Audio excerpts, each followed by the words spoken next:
Greetings and welcome to LA Quill. Today we're diving into chapter 28 of Arianna's tale. Arianna walked slowly beside Damuk as they mounted the palace steps, taking her time and refusing to be rushed. He'd offered to carry her, but she was determined to make it to their room under her own power this time. She tried to ignore the increasing pain in her back.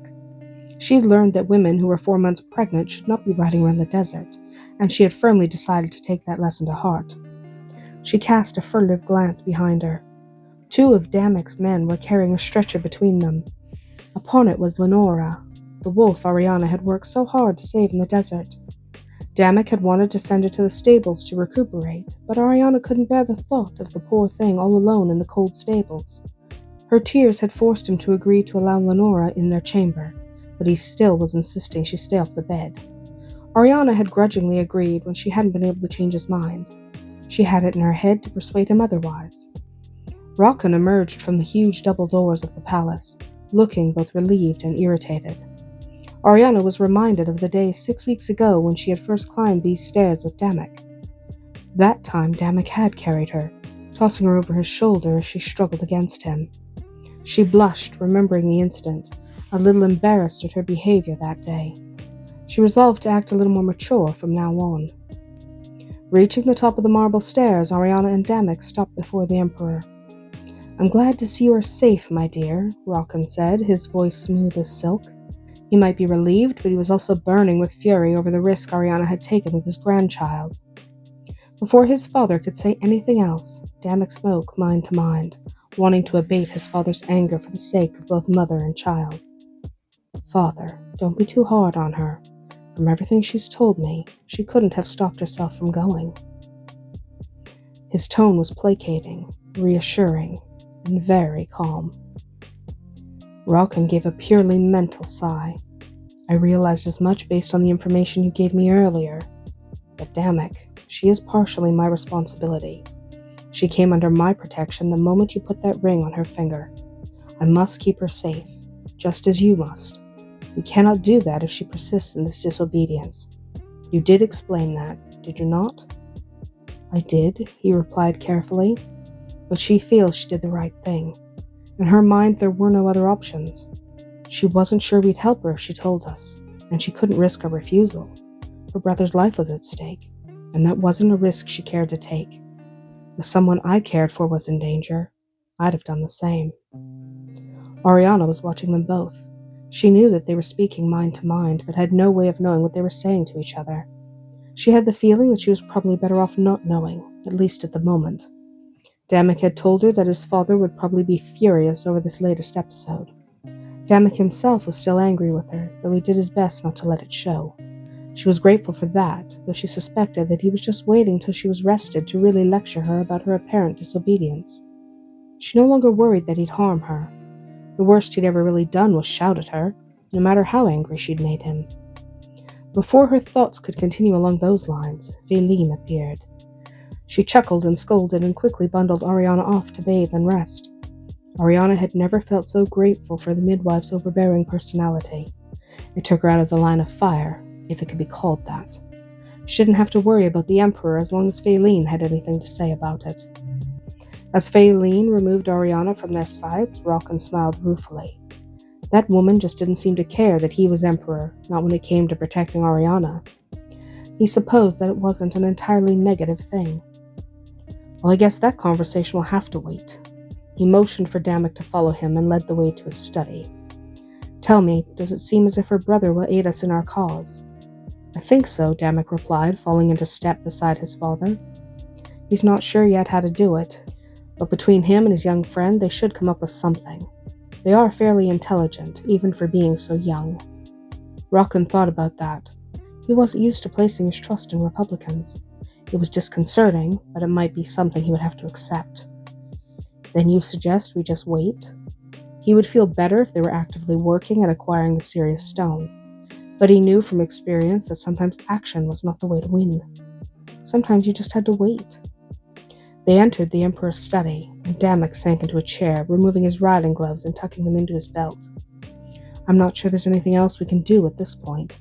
He was willing to wait and see, having met Darian and Tarius.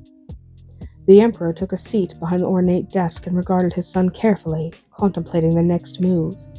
If he continued thinking about the crystal, he'd drive himself mad, so he decided to focus on something else entirely. Then perhaps we should shift our concentration to something we can handle. Damuk's eyes clouded over with anger, having his own ideas regarding what they should be doing. Icon, he stated. That's what he wanted to handle. He wanted to hunt Icon down and see him dead. Now.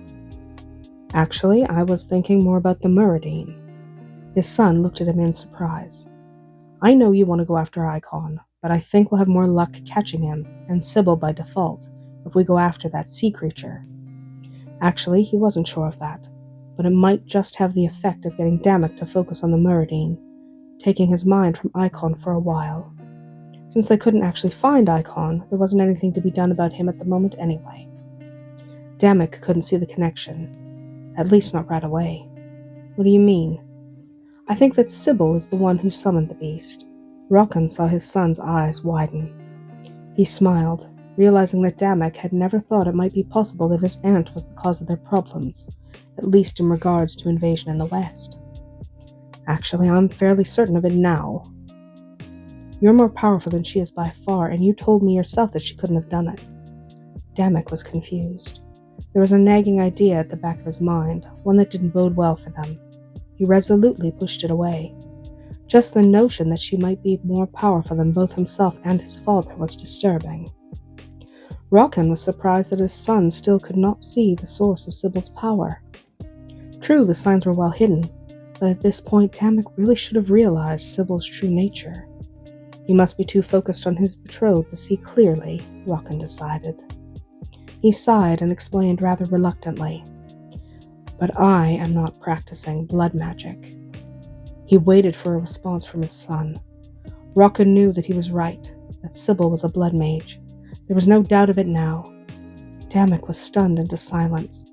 As he thought about it, processing the information he already had, it began to make a certain amount of sense. His aunt had rarely worked any magic outside her chambers, and no one except her son and her personal slaves were ever permitted inside. And now that he considered it, her slaves did die at a much higher rate than any other group, and he realized now that they may have been used as sacrifices. There was one thing, however, that he just couldn't reconcile. "But I searched her apartments thoroughly, both magically and mundanely. There was no hint of blood magic. No taint of evil, no sacrificial altar, not even a blade that could have been used for her rituals. That in and of itself is odd, since the ritual dagger was a common tool for many mages. It normally wasn't used for cutting flesh, only for symbolically directing and severing the energies that they worked with on a regular basis.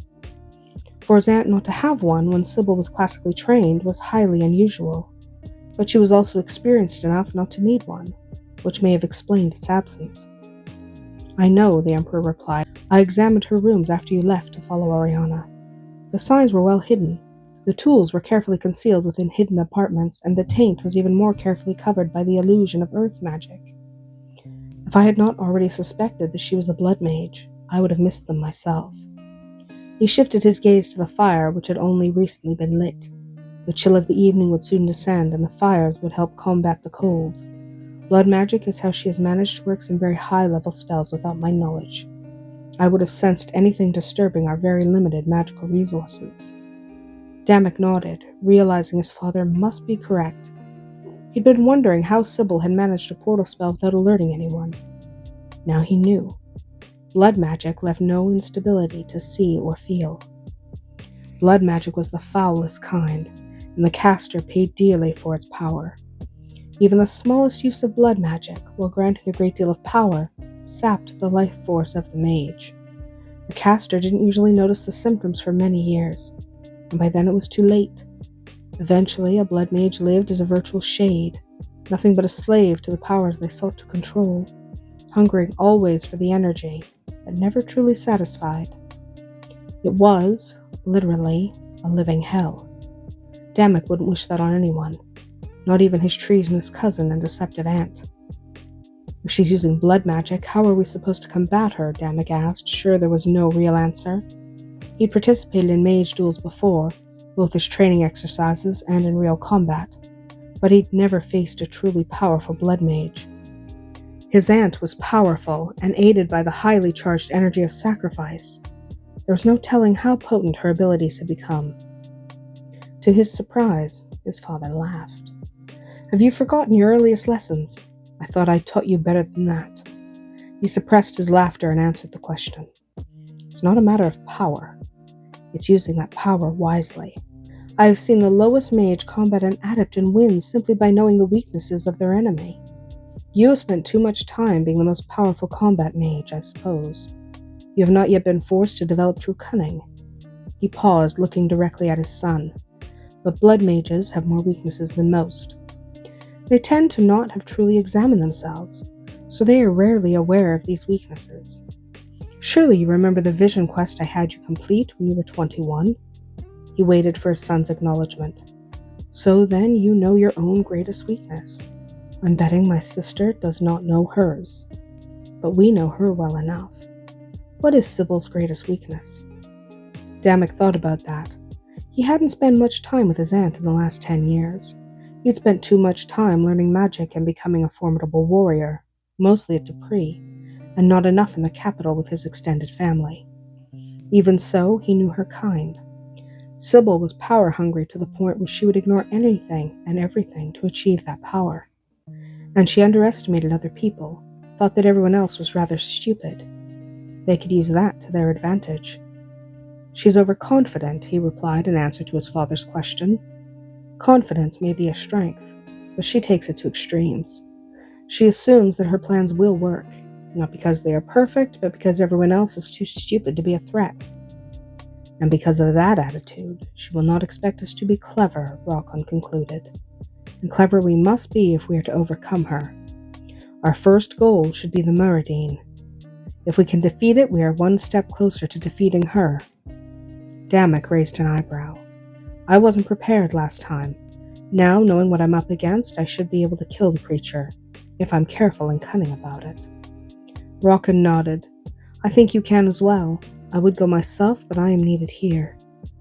He opened the bottom drawer of his desk and removed a smooth black case. Opening it, he took out a dagger with a blade 8 inches long. The hilt was obviously silver and had several stones decorating the handle. The largest of these stones was hematite. The Emperor handed the blade to his son, and Damuk immediately felt the power coursing through his body. It was ancient, that much he could tell simply from touching the thing. And it was powerful. Probably the most powerful thing he'd ever touched, and that was saying something. He looked at his father, a question in his eyes. "The Muradin probably has magical defenses. This dagger will make those defenses useless." He smiled at the speculation in his son's eyes. "It only works on subconscious magics, such as those defenses which are intuitive, or those defenses set by someone else. For example, it would not cut through your own shields, since you have erected them yourself and you consciously maintain them. The Muradin of legend, however, has shields that are not under conscious control, and Cybil may have the creature protected as well." Damuk considered that, which means her own protections may backlash and damage her own powers. That could prove very useful. He reached for the box and replaced the dagger before tucking the box inside his doublet. Raewkon nodded, hoping that Cybil would be stupid enough to keep the protection she'd set on the creature tied to herself. Then she'd definitely feel the backlash of power. Maybe it would even kill her. It was a faint hope, but a hope nonetheless. Her death would certainly solve their problems. "I assume you will leave immediately. I will look after the girl." The Emperor leaned back in his chair, watching his son.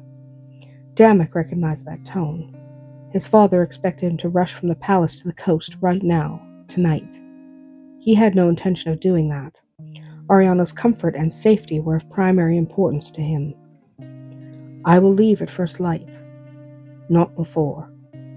He rose, daring his father to contradict him. Raewkon only raised an eyebrow, thinking to himself, "This girl certainly has worked quite a change in my son." He smiled, deciding that perhaps this change wasn't such a bad thing after all. And that's our tale from L.A. Quill today. If you enjoyed this chapter, let me know your favorite moment in the comments. Until next time, may your stories always be magical.